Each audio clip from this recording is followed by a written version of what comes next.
बिस्मिल्लाहिर्रहमानिर्रहीम। Dear students, आज हमारा तीसरा लेक्चर है चैप्टर 1 ह्यूमन ऑर्गन सिस्टम। आज जैसे कि पीछे हम पढ़ चुके हैं नर्वस सिस्टम, न्यूरॉन। आज हमने पढ़ना है what is a nerve. Basically nerve एक टिश्यू होता है। जिस तरह डिफरेंट सेल मिलके टिश्यू बनाते हैं, इस तरह डिफरेंट न्यूरॉन मिलके या नर्व सेल मिलके नर्व टिश्यू बनाते हैं। और एक नर्व टिश्यू जो होता है, a nerve is an enclosed cable like bundle of nerve fibre which is responsible for the transmission of nerve impulse. Basically nerve क्या है? एक टिश्यू है। जिस तरह एक केबल के अंदर बहुत सारी बारीक तारें होती हैं, उसी तरह नर्व के अंदर छोटे छोटे बारीक जो है लंबी तारों की तरह नर्व फाइबर होते हैं जो नर्व इम्पल्स को ट्रांसमिट करने में हेल्प करते हैं। व्हाट इज़ नर्व इम्पल्स, वो हम नीचे पढ़ेंगे। पहले हम देख लेते हैं कि नर्व की टाइप्स कितनी होती हैं। On the basis of presence of type of neuron there are 3 types of nerves. Number 1 sensory nerves, number 2 motor nerve, number 3 mixed nerve. ऐसी नर्व जो सेंसरी न्यूरॉन पर मुश्तमिल होती हैं उनको हम सेंसरी नर्व्स कहते हैं। ऐसी नर्व जिनमें मोटर न्यूरॉन मौजूद होते हैं उनको हम मोटर नर्व्स कहते हैं। और जिनमें दोनों के न्यूरॉन मौजूद होते हैं उनको हम मिक्स्ड नर्व कहते हैं। इसके बाद नर्व्स की 2 और टाइप्स होती हैं। एक को हम स्पाइनल नर्व्स कहते हैं और दूसरी को हम क्रेनियल नर्व्स कहते हैं। क्वेश्चन क्या बनेगा? What are spinal nerves and cranial nerves. हमारे पास 2 पार्ट हैं सेंट्रल नर्वस सिस्टम के। एक को हम स्पाइनल कॉर्ड कहते हैं और दूसरे को हम ब्रेन कहते हैं। वो नर्व्स जो स्पाइनल कॉर्ड से निकलती हैं, the nerves which arise from spinal cord are called spinal nerves. और जो नर्व्स ब्रेन से निकलती हैं, दिमाग से निकलती हैं, the nerves which arise from brain are called cranial nerves. तो ये हमारे पास 2 और टाइप्स हो गई हैं नर्व्स की, spinal nerve and cranial nerve. तो टोटल जो है ब्रेन से 12 पेयर ऑफ नर्व्स निकलते हैं और स्पाइनल कॉर्ड से 31 पेयर ऑफ नर्व्स निकलते हैं। तो नर्व्स का काम हमने ऊपर पढ़ा कि क्या है, ट्रांसमिशन ऑफ नर्व इम्पल्स। अब हमें देखना है कि नर्व इम्पल्स क्या है।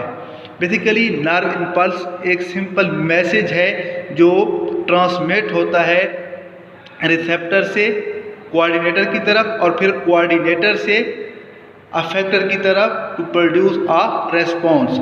अ message transmitted in the form of electrochemical wave by a nerve is called nerve impulse. अब हम ये देखते हैं कि नर्व इम्पल्स ट्रांसमिट कैसे होती है। How nerve impulse is transmitted, how coordination occur.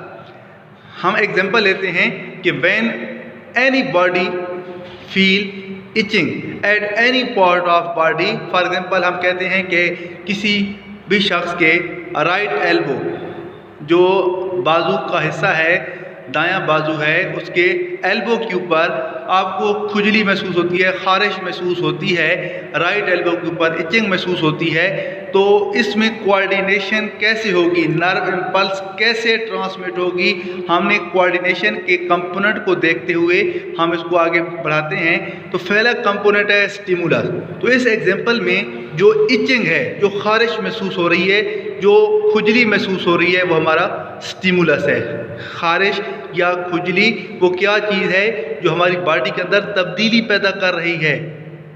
Receptor हमने पढ़े थे, ये कोऑर्डिनेशन के कंपोनेंट हैं। ये दूसरा कंपोनेंट है रिसेप्टर। वो स्किन जो एल्बो के ऊपर है या राइट आर्म के ऊपर है, जिसके ऊपर खुजली हो रही है, इचिंग हो रही है, वो हमारा रिसेप्टर है। और यहाँ सेंसरी न्यूरॉन मौजूद होते हैं स्किन के अंदर जो इचिंग को फील करते हैं और नर्व इम्पल्स जनरेट करते हैं। और ये जो नर्व इम्पल्स स्किन के अंदर जनरेट होती है, ये ट्रांसमिट होती है सेंसरी न्यूरॉन के थ्रू कोऑर्डिनेटर। और हमारे पास कोऑर्डिनेटर कौन है? ब्रेन एंड स्पाइनल कॉर्ड है। ब्रेन एंड स्पाइनल कॉर्ड हैं जो नर्व इम्पल्स रिसेप्टर यानी स्किन के अंदर जनरेट हुई थी वो सेंसरी न्यूरॉन के थ्रू कोऑर्डिनेटर के पास पहुंच गई। हमारे coordinator brain and spinal cord हैं जो इंटर न्यूरॉन के बने होते हैं और ये नर्व इम्पल्स को रिसीव करते हैं और उसका एनालिसिस करते हैं, तज्जिया करते हैं कि क्या प्रॉब्लम है एंड एक्टिवेट मोटर न्यूरॉन्स। और इनका दूसरा काम क्या है कि ये मोटर न्यूरॉन को एक्टिवेट करते हैं ताकि रेस्पॉन्स प्रोड्यूस किए जा सके और मैसेज कोऑर्डिनेटर मोटर न्यूरॉन के थ्रू अफेक्टर तक पहुंचाते हैं। अफेक्टर हमारे पास क्या है, हमारे पास मसल्स एंड ग्लैंड्स हमारे पास अफेक्टर्स हैं। Motor neuron conduct nerve impulse to effector which muscle and gland muscle of left और hand to scratch the itching area. अब हमारे क्योंकि राइट बाजू पे खारिश हो रही है, इचिंग हो रही है, तो जो कोऑर्डिनेटर ने पैगाम दिया मोटर न्यूरॉन के थ्रू हमारे लेफ्ट हैंड को, लेफ्ट आर्म को, मसल्स को, ताकि वो जाके राइट एल्बो के ऊपर जहाँ पे खारिश हो रही है वहाँ पे स्क्रैच करे, खारिश करे। उस हिस्से को स्क्रैच करने से खारिश ख़त्म होगी और जो ये काम लेफ़्ट हैंड से हम राइट एल्बो के ऊपर स्क्रैचिंग कर रहे हैं, दिस इज़ कॉल्ड रेस्पॉन्स।